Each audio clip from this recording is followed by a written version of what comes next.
السلام عليكم ومرحبا بكم في فيديو جديد. اليوم ان شاء الله غادي ندير واحد طبق مغربي بامتياز. غادي ندير طبق ديال اللحم البكري مخضر بالفلفله مشويه وبطاطا. في هذه الاثناء انا كنشوي الفلفله قدامي، ها هي. نبداو على بركه الله بالمقادير. هنا عندي 600 غرام ديال لحم البقر او البقري، والكميه كتبقى على حسب عدد افراد الاسره. هنا عندي 4 كاس ديال زيت الزيتون. هنا عندي بصله كبيبره شي شويه مشلضه اولا مطحونه، انا طحنتها في ديك الطحانه ديال البصله، يمكن لكم تسحكوها. هنا عندي 3 الفصوص ديال الثوم اللي غادي نقطعهم رقيقين. هنا عندي واحد الحبه ديال المطيشه اللي طحنتها حتى هي في نفس الطحانه فين طحنت البصله. هنا عندي واحد المعلقه كبيره ديال المعدنوس مفروم. وهنا بالنسبه للعطريه عندي الملح حسب الذوق دائما. عندي هنايا نص معلقه ديال التحميره او بابريكا، نص معلقه ديال الخرقوم البلدي او الكركم، معلقه صغيره ديال السكنجبير او الزنجبيل. وهنا عندي نص معلقه صغيره ديال الابزار او الفلفل الاسود. ندوزو ان شاء الله للطريقه. غادي نبداو بالزويته هي الاولى.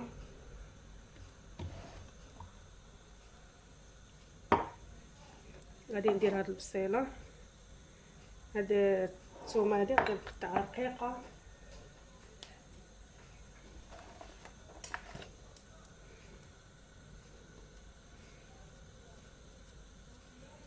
هاد الطبق هذا كيجي رائع الصراحه، بزاف الناس ما كيزعموش عليه، ولكن الطبق كيجي رائع لان الفلفله باين الاستعمالات ديالها اللي كنستعملوا، اما كنديروها تكتوكه اولا كنديروها شلاضه بارده اولا، ولكن هكا مع اللحم كتجي عاوتاني واحد المذاق اخر، واحد الشكل اخر، باش ننوعوا شويه في الاطباق ديالنا وصافي.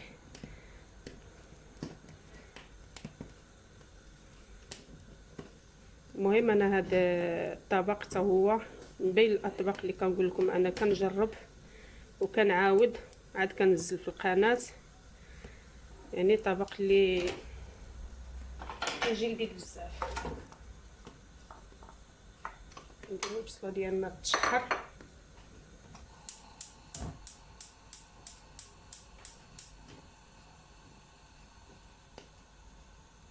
نضيفو لهاديك مطيشه حتى هي اللي حكيت ولا اللي طحنت، حبه ديال المطيشه.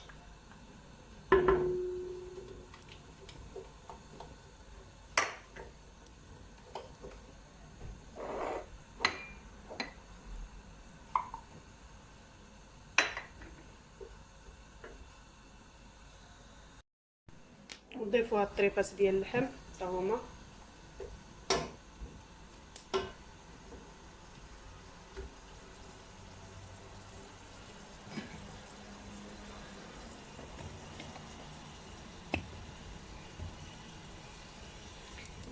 الفلفله على فكره انا كنديرها في هاد الجبانه هادي ديال الدجاج وكنغطيها، راها كتقشر واخا هكاك، لان هذيك الفكره ديال ديرها في ميكا باش يولي عليها الصهد وتقشر فكره غلطه اللي كنت كنديرها حتى انا، وفكره ماشي صحيه بصراحه.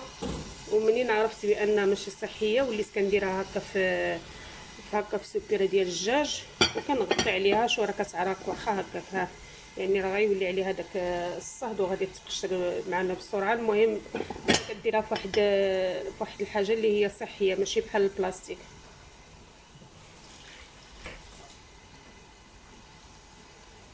هنا غادي نقليو شي شويش داك اللحم مع البصله والثومه ومطيشه والفلفله ديالنا هي كتشوى.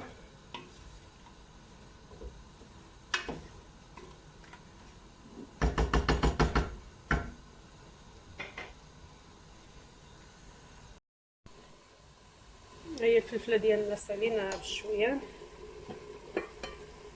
ها هي نخليوها هنايا نغلقوا عليها. وهنا غادي ندير هاد العطريه هادي،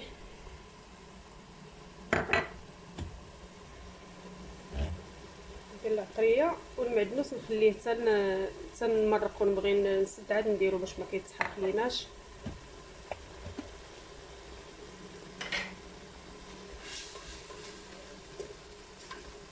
نخليو مزيان هاد اللحيمه مع هاد البصله يتقلى لينا مزيان، وعاد ديك الساعه ندير المعدنوس ونمرق اميها سخونه ونسد عليه يطيب. عاد ديك الساعه على ما الوقيته اللي غادي يطيب ليا اللحم غادي نغسل انا غادي نقشر الفلفله. نحاول ما نغسلهاش لان غسلتها من قبل، نحاول نقشرها مزيان ونحيد لها داك القشره ديالها. من الاحسن ما تغسلش. وان شاء الله منين يطيب اللحم نرجع معكم نشوفوا تتمه الطريقه. ها هي الكوكوط ديالي درت لها الماء، هي القياس اللي غادي يغطي داك اللحيمه، ودرت داك المعدنوس وغادي نسد عليها طيب ونرجع معكم.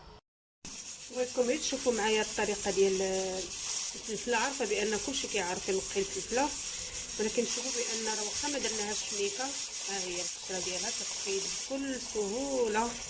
ها هي كنحطوا حدانا هي واحد الجبيبينه ديال الماء. كما قلت لكم ما بغيناش نوصلوا الفلفله، غسلناها من قبل هكا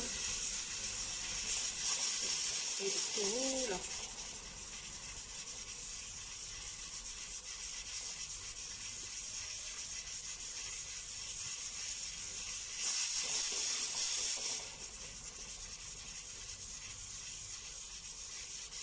هادي راه كانت خضراء هاد الفلفله هادي سبحان الله بالله. هادي شي 5 ايام وهي عندي، هادي تبدل اللون ديالها ولات بهاد اللون هذا صافي. خلاص شي كاع ما نحتاجو البلاستيك، يعني هي هكا في شي سلسله ديال الدجاج وغطيو عليها باش ما كان صافي، وراه كتقشر بكل سهوله. اللحيمه ديالنا من بعد ما طابت هي طفيت لها الفلفله من بعد ما قشرتها وحيت منها ديك الزريعه وداك الشيء، قطعتها هكا شرائح طويله وبطاطا على هذا الشكل.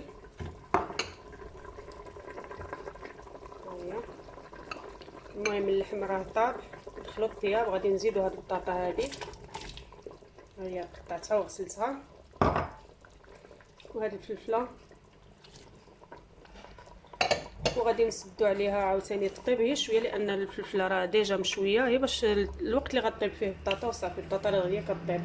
اللي ما بغاش يسد عليها وعنده الوقت يمكن له يحط عليها غير الغطايه هكا بلا ما يسد عليها. ونرجعوا ان شاء الله نشوفوا الشكل النهائي ديال الطبق ديالنا اليوم. الطبق ديالي ها هو واجد، ها هو كيجي هكا ناشف، وديك المريقه ملبيه. غادي نديروه في طبق التقديم ان شاء الله. هذا هو الشكل النهائي ديال الطبق ديالنا ديال اللحم البقري محضر بالفلفله مشويه وبطاطا. كيجي على هذا الشكل هذا، كيجي المذاق ديالو ولا اروع. الصراحه كيجي لذيذ بزاف. يجربوه ما غاديش تندموا.